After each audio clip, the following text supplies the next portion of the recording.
Good evening everyone, welcome back to my channel. मैं हूँ रोहित। आज जो फाइनल दिन आ गया है, मैं पूरे तरह से रेडी हूँ।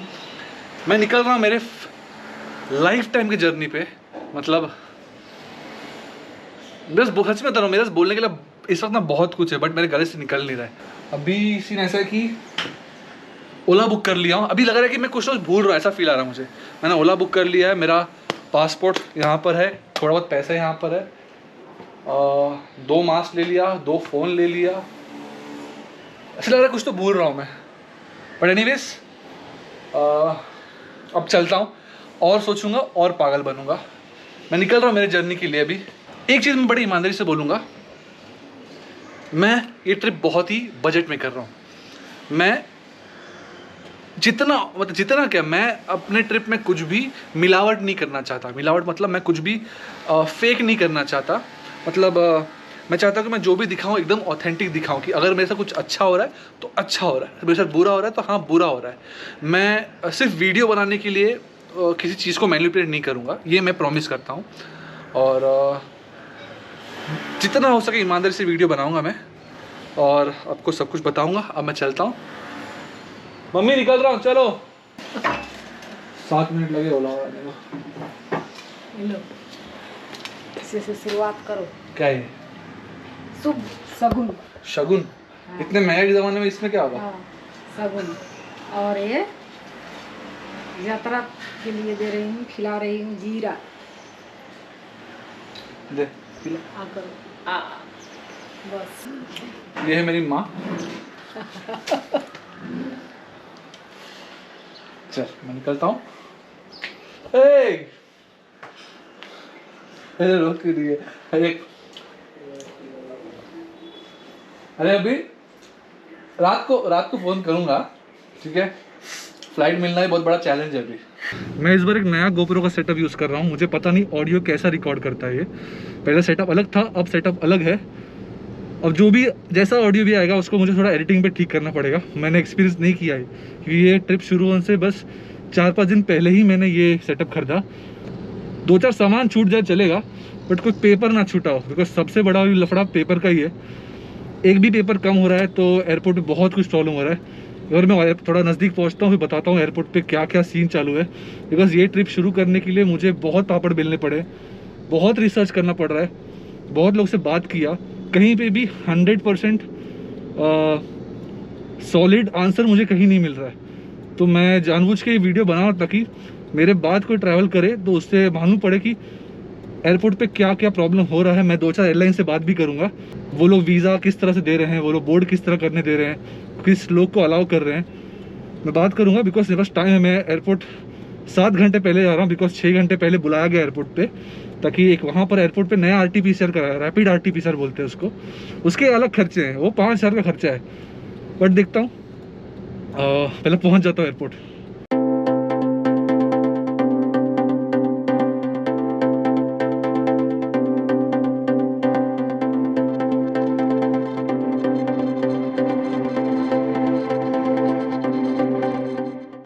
मैं हूँ फिलहाल मुंबई के टर्मिनल 2 पे, छत्रपति शिवाजी इंटरनेशनल एयरपोर्ट पे। अब ऐसा है ना कि मैं मेरे ब्लॉग्स में कुछ चेंजेस करना चाह रहा हूँ। चेंजेस मतलब मैं हमेशा से ऐसी ब्लॉग बनाया कि मैं घर से निकला, अपना डेस्टिनेशन पहुँचा, वहाँ क्या किया क्या नहीं किया वो सब बताता हूँ। बट इस बार मैं कुछ एक्सपेरिमेंट करने की कोशिश कर रहा हूँ। जैसे ये जो नया सिचुएशन है, इसमें बहुत से चेंजेस चल रहे हैं, ठीक है? मतलब वीज़ा मिलेगा नहीं मिलेगा, फ्लाइट का क्या सीन है, कि अब नया रैपिड RT-PCR कुछ चालू हो गया है। सिर्फ बहुत से सवाल है, ठीक है?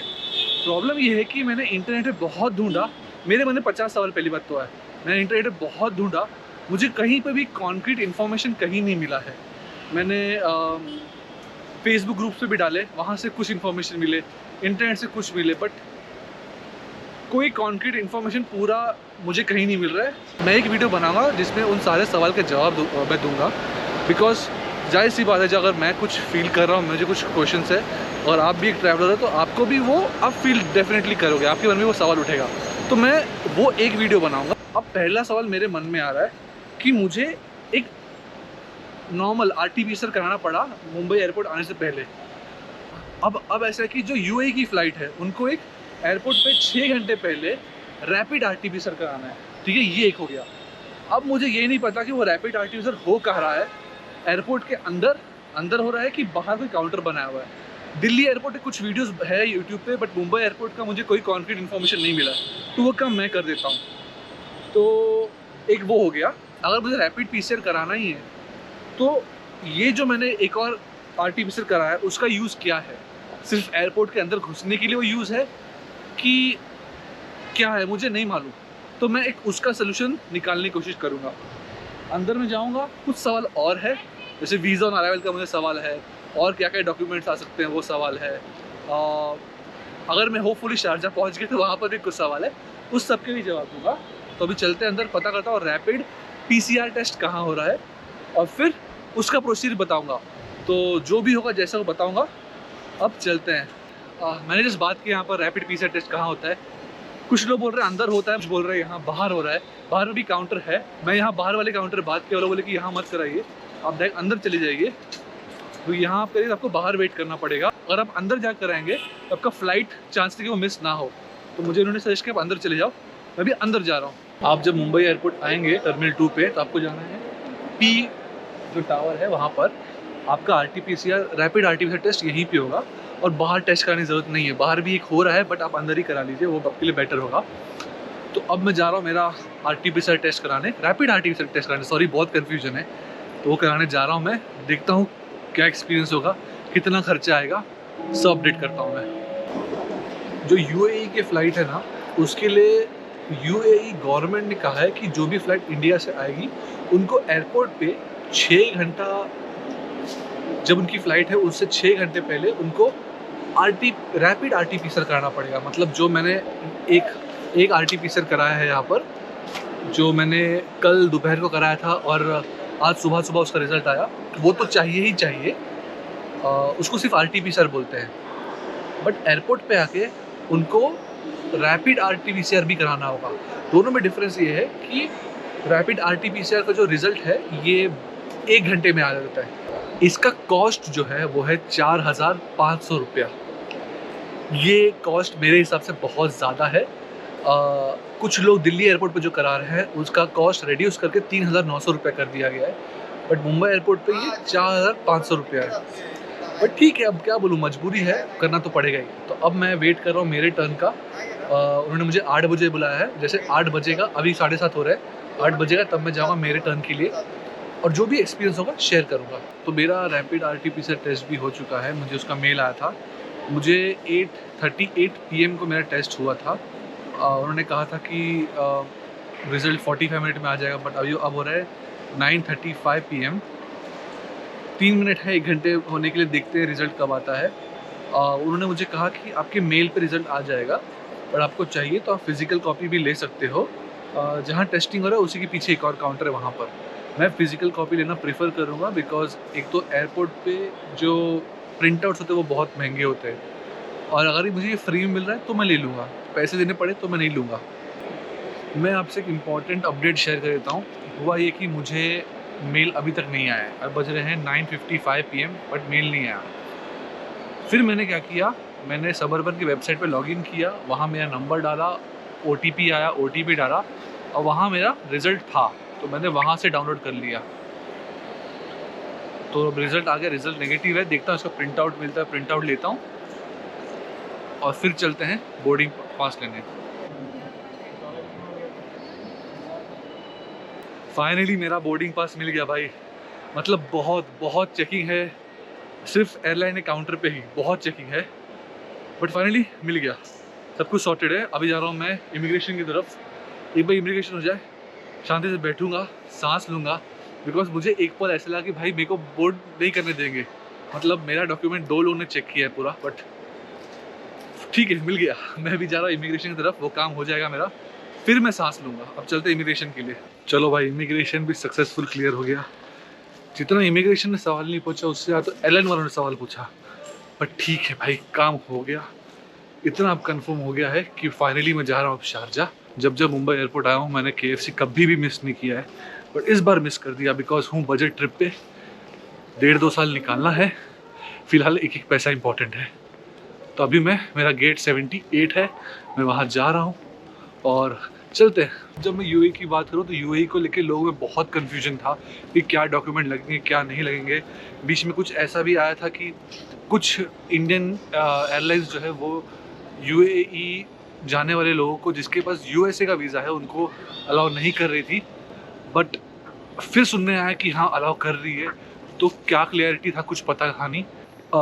शारजा एयरपोर्ट का क्लैरिटी कुछ नहीं है। मुझे ट्रांजिट वीज़ा चाहिए कि नहीं मुझे पता नहीं। ट्रांजिट से बताता हूँ, मैं यूएई मेरा फाइनल डेस्टिनेशन नहीं है। मैं एक्चुअल में जा रहा हूँ इस्तांबुल टर्की, बट जो इंडियन एयरलाइंस है वो ट्रांजिट अलाउ नहीं कर रही है। मैंने कुछ एयरलाइन से बात किया, जो इंडियन एयरलाइंस है उनसे बात किया, सब ने मना कर दिया कि नहीं ट्रांजिट अलाउ नहीं करेंगे। मैंने कहा ठीक है, तो मैं यूएई को अपना बेस बना रहा हूँ। मैं यूएई पहुँचूँगा और वहाँ से फिर मैं इस्तांबुल जाऊँगा। अब चलता हूँ, मैं थोड़ा खाना पीना खाता हूँ। मम्मी ने कुछ खाना दिया है वो खाना खाऊँगा और फिर बोर्ड करते हैं शारजा के लिए। तो बात करते हैं डॉक्यूमेंट्स की कि डॉक्यूमेंट्स क्या क्या लगेंगे अगर आपको यूएई जाना है। तो पहली चीज़ आपको यूएई का वीज़ा चाहिए।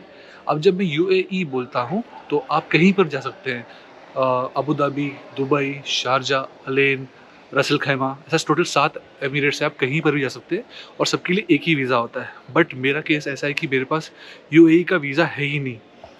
तो सवाल आता है कि मैं कैसे जा रहा हूँ। मेरे पास है यूएसए का वीज़ा। तो मान लो अगर कोई यूएई का वीज़ा निकालना चाहे तो वो 5,000 से 7,500 तक का आता है।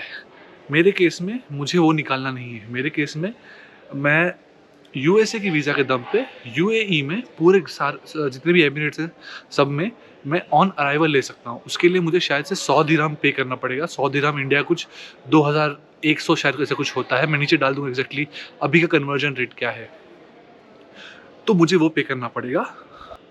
सेकेंड डॉक्यूमेंट जो आपको चाहिए वो है रिटर्न फ्लाइट टिकट। तो आपको मैंने मेरा रिटर्न फ्लाइट टिकट 22 अक्टूबर का दिखाया था, बट अब जब मैं शारजा लैंड कर जाऊंगा तो मैं वो टिकट कैंसिल कर जाऊंगा और मेरे पूरे पैसे रिफंड भी हो जाएंगे। ये चीज़ हो गया। अब ये आप कैसे करोगे बताता हूँ। तो कुछ एयरलाइंस होती है जो आपको ये रिफंडेबल टिकट इशू करती है, जैसे कि एमिरेट्स हो गया और फ्लाई दुबई। एमिरेट्स और फ्लाई दुबई में क्या होता है, एक कैटेगरी होता है जिसको बोलते हैं फ्लेक्स फेयर बोलते हैं। तो फ्लेक्स फेयर में क्या होता है, जो टिकट का प्राइस होता है वो काफ़ी महंगा होता है, बट जब अगर आप उसको 24 घंटे से पहले कैंसिल करते हैं तो आपको पूरा टिकट का फेयर रिफंड हो जाता है। तो यहाँ पे ऐसा है कि यहाँ बहुत बड़ा कैच है। एमिरेट्स जो है, अगर आप एमिरेट्स का टिकट कैंसिल करते हो तो आप जिस पेमेंट मोड से वो टिकट बुक किए हो तो वो उसी पेमेंट मोड में रिफंड आएगा। बट अगर फ्लाई दुबई की बुक करोगे तो फ्लाई दुबई का आपने जिस पेमेंट मोड से पेमेंट किया था उसके थ्रू आपको ये पैसा वापस नहीं आएगा। आपको आएगा फ्लाई दुबई के वाउचर में। मतलब आपको कभी ना कभी वो टिकट जो है वो यूज़ करना ही पड़ेगा। तो ये कैच है। तीसरा डॉक्यूमेंट जो चाहिए वो है एक क्यूआर कोड।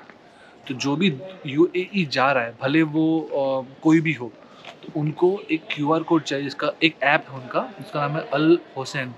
ये ऐप है, उस पर आपको सबसे सारे डिटेल डालने पड़ते हैं और एक क्यूआर कोड जनरेट करता है। तो उस क्यूआर कोड का यहाँ पे एक प्रिंट आउट चाहिए। ये हो गया। और उसके अलावा बहुत लोग से ये मुझसे मांगा नहीं, बट बहुत लोग से पूछा गया आपका होटल बुकिंग।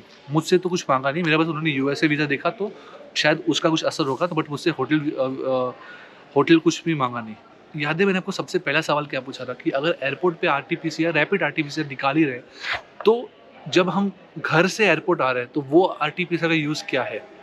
पहली बात यूज़ क्या है वो तो मुझे आज अभी तक समझा नहीं है, बट एयरलाइंस वाले दोनों आरटीपीसीआर मांग रहे हैं। जब आप अपने घर से निकलेंगे तो वो एक आरटीपीसीआर चाहिए ही, प्लस आप जो एयरपोर्ट पे पहुँचेंगे तो 6 घंटे का जो ड्यूरेशन है उसमें आपको एक और आरटीपीसीआर चाहिए। तो ये 2 कंपलसरी है। तो ये थे कुछ डॉक्यूमेंट्स जो आपको चाहिए। अब एक और चीज़, उनका क्या, जो ट्रांजिट कर रहे हैं, मतलब जो यूएई को as a point of transit use कर रहे हैं, उनका क्या। सबसे इम्पोर्टेंट, कोई भी इंडियन एयरलाइंस जो है, मैं नाम नहीं लूँगा किसी का भी, आप समझ जाओ जितने भी इंडियन एयरलाइंस है वो लोग ट्रांजिट फ़िलहाल इस वक्त अलाउ नहीं कर रहे हैं। तो मुझे तो फाइनली इस्तांबुल जाना है, बट अगर मैं इस्तांबुल बोलता तो शायद मुझे मेरा बोर्डिंग पास देते भी नहीं, मुझे मना कर देते। तो मैंने इस्तांबुल का नाम लिया भी नहीं है, मैं बस बोला मैं शारजा जा रहा हूँ, दैट्स इट। अब यहाँ पर ऐसा है, एक और कैच है यहाँ पर, वो है कि क्या मैं शारजा में सच में ट्रांजिट ले सकता हूँ, ये मुझे खुद को अभी तक पता नहीं है। ये मैं वहाँ पहुँच के देखूँगा। तो अब मेरा फ़्लाइट का शायद से अनाउंसमेंट हो रहा है, बोर्डिंग चालू होना है, तो वहाँ मैं जाता हूँ और फिर शारजाह पहुँच के शारजाह की कहानी बताता हूँ कि वहाँ का क्या रूल्स एंड रेगुलेशंस हैं।